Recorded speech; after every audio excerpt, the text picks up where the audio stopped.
Hello and welcome viewers and students. Today we are going to do exercise 2 of our grammar series. हमारे grammar की श्रृंखला में आज हम एक्सरसाइज 2 कर रहे हैं आपकी स्क्रीन्स पर। Time and tense exercise 2।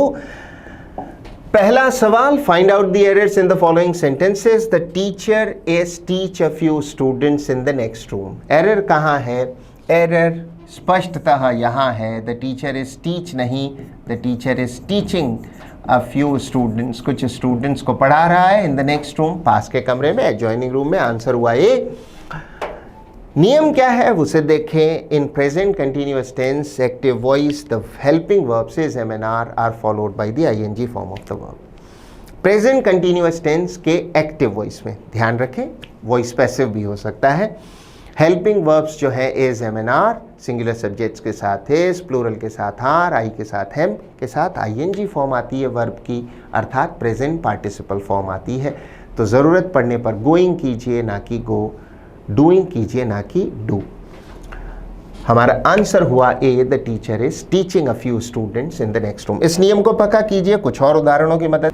अगला सवाल, सवाल संख्या 2 आपकी स्क्रीन्स पर आप। The students are demand an immediate roll back of the recent fee hike.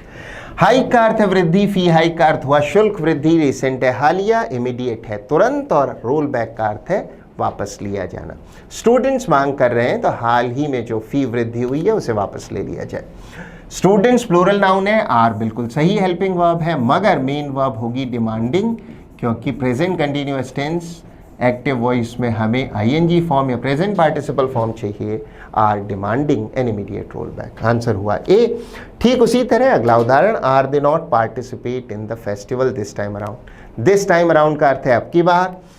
Are बिल्कुल सही हेल्पिंग वर्ब है दे के साथ, किंतु मेन वर्ब हमें आईएनजी फॉर्म में चाहिए, प्रेजेंट पार्टिसिपल फॉर्म में चाहिए। आर दे नॉट पार्टिसिपेटिंग होगा इन the festival this time around. हमारा आंसर हुआ बी।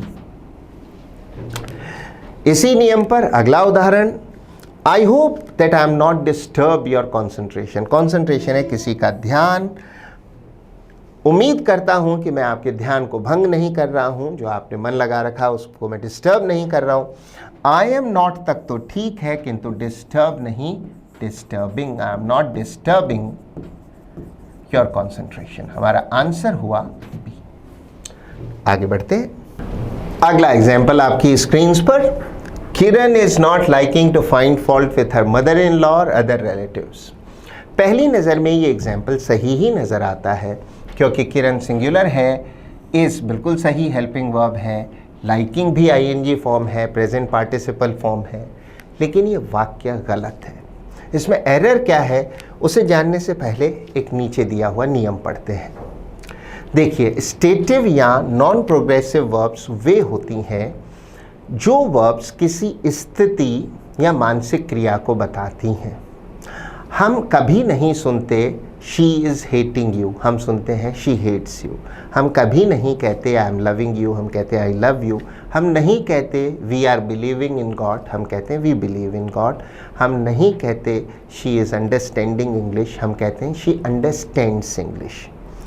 नियम क्या है देखिए, love, hate, like, dislike, know, feel, smell, believe, see, seem, prefer. Prefer का अर्थ है प्राथमिकता देना, हियर सुनना, ट्रस्ट, अंडरस्टैंड अपीयर प्रतीत होना, होप उम्मीद करना, अप्रिशिएट कद्र करना, वांट चाहना, ओन का अर्थ है स्वामित्व में होना। आप किसी चीज़ के मालिक हैं तो ओन करते हैं।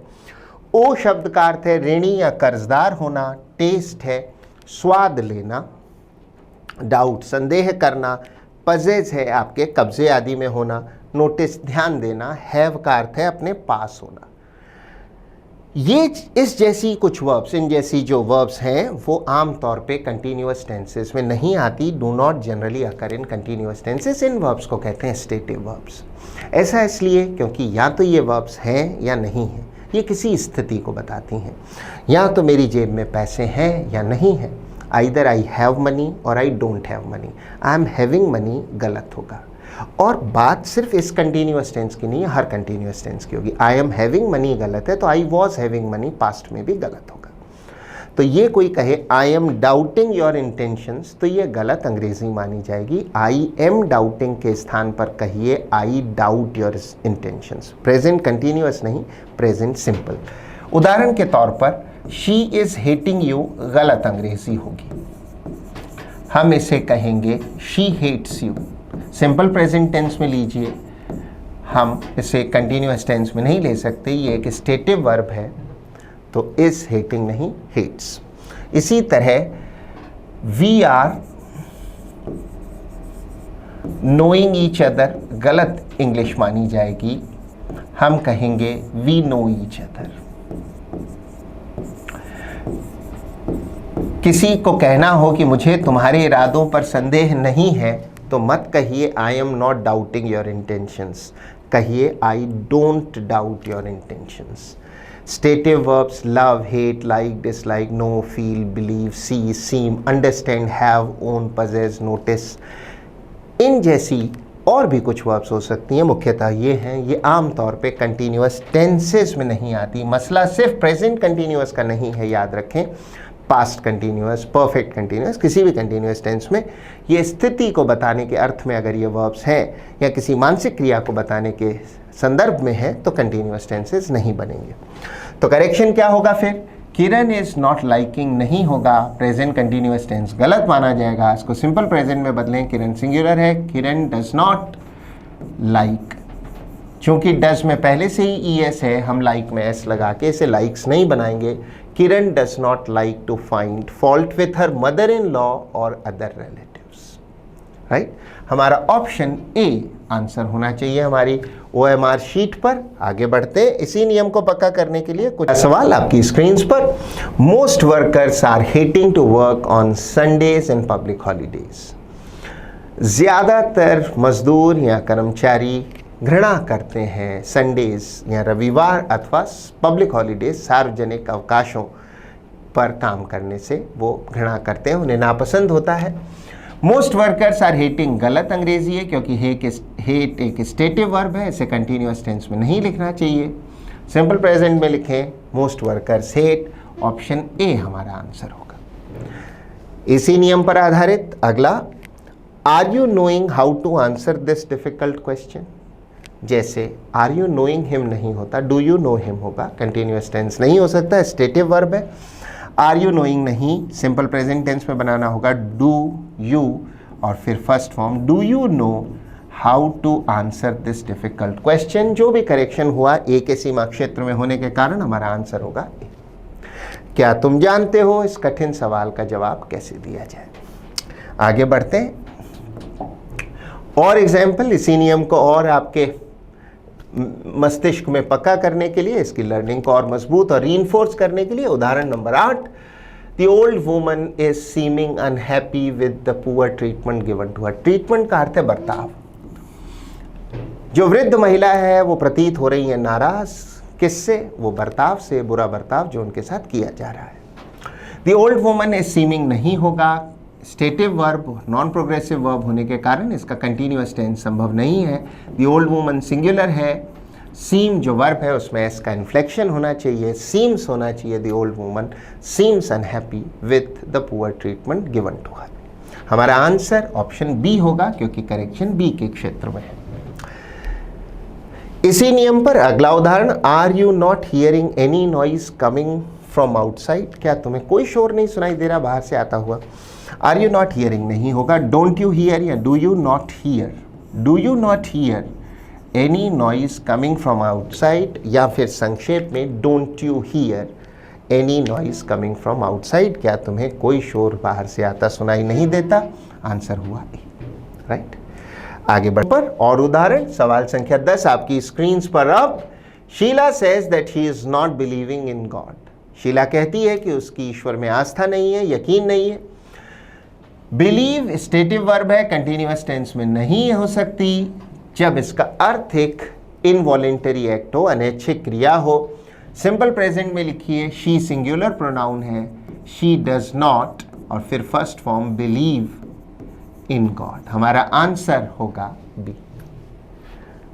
इसी नियम पर एक और, she says that most people are preferring. Prefer का अर्थ है प्राथमिकता देना, वरीयता देना, to stay at home on weekends. Weekends हैं शनिवार और रविवार के दिन। वो कहती है कि ज़्यादातर लोग इस बात को प्राथमिकता देते हैं कि वे अपने घर पर रहें वीकेंड्स पर, शनिवार और रविवार के दिनों पर। प्रेफर प्राथमिकता देना स्टेटिव वर्ब है, फिर से इसे कंटिन्यूअस टेंस में लिखना गलत है। मोस्ट पीपल, पीपल प्लूरल है पर्सन का, most people prefer, simple present tense, S नहीं लगेगा, प्रेफर्स नहीं होगा क्योंकि पीपल एक प्लूरल प्रोनाउन है। हमारा आंसर हुआ बी, राइट। आगे उदाहरण आपकी स्क्रीन पर, सवाल 12, वी वॉन्ट टू नो, हम जानना चाहते हैं, whether you are believing in God और नॉट, कि क्या तुम्हें ईश्वर में आस्था या यकीन है या नहीं। We want to know whether you are believing, गलत अंग्रेजी है, स्टेटिव वर्ब है, whether you believe in God और नॉट, कि तुम्हारा ईश्वर में यकीन है या नहीं। ऑप्शन बी हमारा आंसर होगा। इसी नियम को और पक्का कीजिए, एक दो और उदाहरण। The boy claims that his family is owning a large farm house in Uttar Pradesh. Own का अर्थ है स्वामित्व में होना, ये एक स्थिति है, या तो आप स्वामी हैं या नहीं है। तो हम नहीं कहेंगे his family is owning, हम कहेंगे his family owns, his family owns a large farm house in Uttar Pradesh. अगर ऐसे होता his family is having a large farm house, तो हम कहते his family has a large farm house, right। Stative verbs आमतौर पे कंटिन्यूअस टेंसेस में नहीं आती। It is feeling really hot in the room on the top floor. Top floor का जो कमरा है उसमें बहुत गर्मी लगती है, स्टेटिव वर्ब है, गर्मी एक स्थिति है, लगती या नहीं लगती, बस हम इसे अपने किए से नहीं कर सकते। स्थिति सूचक ये क्रिया, it is feeling really hot नहीं, it feels really hot in the room on the top floor. Answer A. कोई कहे इस कमरे में काफ़ी सुखद महसूस हो रहा है, तो मत कहिए it is feeling pleasant in here, कहिए it feels pleasant in here. आगे बढ़ते हैं। एग्जाम्पल सवाल 15 आपकी स्क्रीन पर। अब justice Shastri is hearing an important case in court room number 9। Justice Shastri एक महत्वपूर्ण केस की सुनवाई कर रहे हैं कोर्ट रूम नंबर 9 में। इसमें एरर कहाँ है जी? इसमें एरर है ही नहीं, ये एक नो एरर का वाक्य है। ऐसा क्यों? जानने के लिए पहले नियम पढ़ लेते हैं। हाउएवर, यद्यपि, इन सर्टेन कॉन्टेक्स्ट्स, किन्हीं संदर्भों में, सम ऑफ दीज वर्ब्स, कौन सी verbs? Stative verbs, love, hate, like, dislike, know, feel, believe, see, seem, understand etcetera, do talk about dynamic और वॉलेंटरी एक्ट्स, ये किसी ऐच्छिक कार्य को बताती हैं, and there the continuous tenses are possible, और उन संदर्भों में कंटिन्यूअस टेंसेज संभव है, मुमकिन है। उदाहरण से समझते हैं। सी शब्द का अर्थ है किसी चीज़ को देखना, किसी दृश्य को देखना। मैं नहीं कह सकता I am seeing about 20 students here, मुझे कहना चाहिए आई सी अबाउट 20 स्टूडेंट्स हियर। मैं कुछ भी नहीं देख पा रहा, आई एम नॉट सीइंग एनीथिंग, नहीं, आई डोंट सी एनीथिंग। किंतु यदि सी का अर्थ है किसी से कोई मीटिंग करना, मुलाकात करना, तो फिर बात बदल जाएगी। अगर मैं कहूँ I am seeing the CM tomorrow, इसका अर्थ है मैं कल सीएम से मिल रहा हूँ। यहाँ ये स्टेटिव कार्य नहीं है, ये कार्य एक वॉलेंटरी कार्य, डायनामिक कार्य है। ये स्थिति नहीं, एक ऐच्छिक कार्य है, मेरे करने से होगा अन्यथा नहीं होगा। इस अर्थ में कंटिन्यूअस टेंसेस में कोई अड़चन नहीं है, कंटिन्यूअस टेंसेस बिल्कुल सही होंगे। अगला उदाहरण, hear means to listen to and जज अ केस, किसी मामले को सुनना और उसका फैसला करना। लिसन टू एंड जज अ केस, यही अर्थ हमारे उदाहरण में है।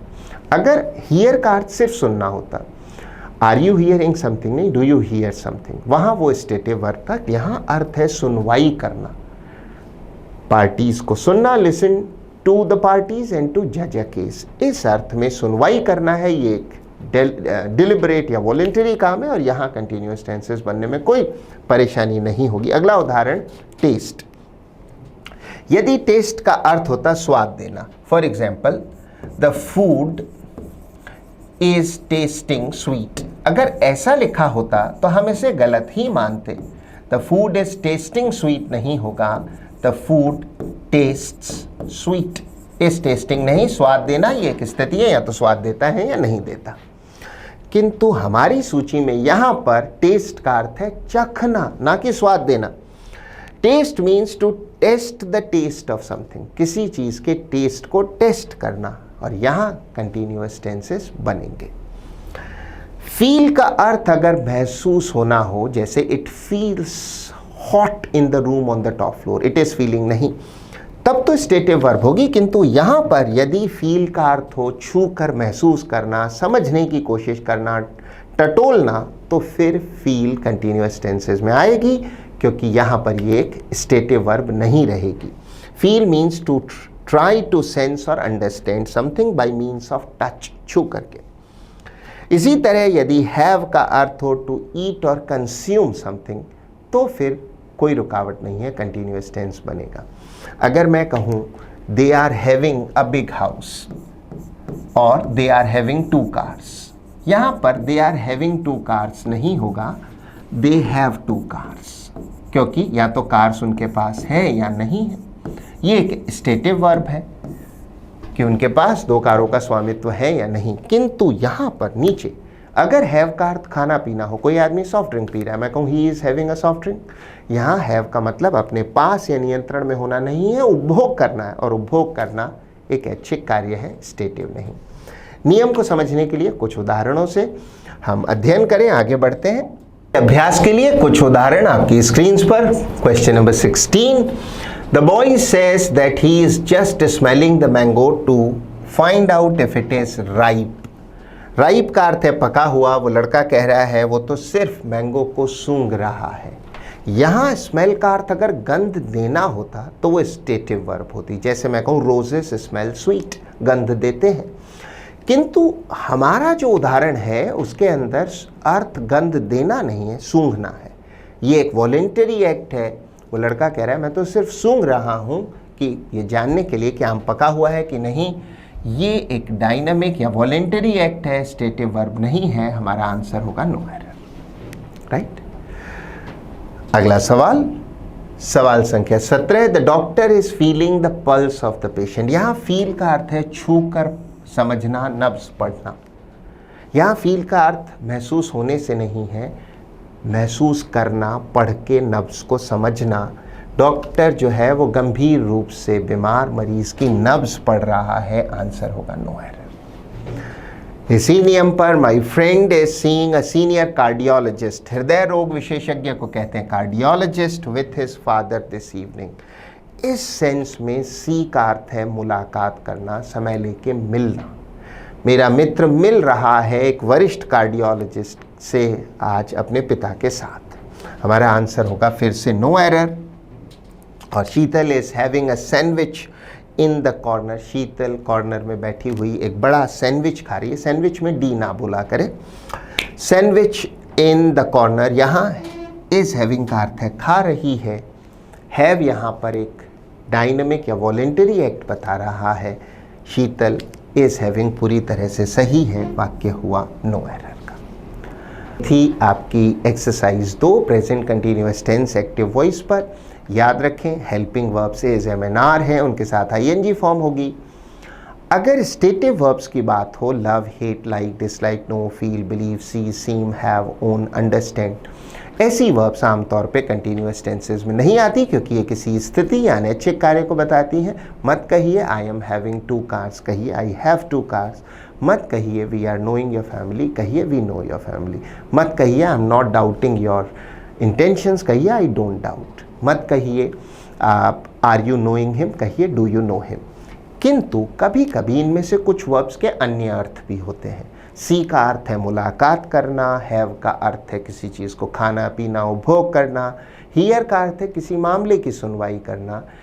इन अर्थों में ये वर्ब्स कंटिन्यूअस टेंसेस में होंगी, क्योंकि ये किसी स्टेटिव कार्य को नहीं बता रही, एक ऐच्छिक कार्य को, वॉलंटरी एक्ट को बता रही है।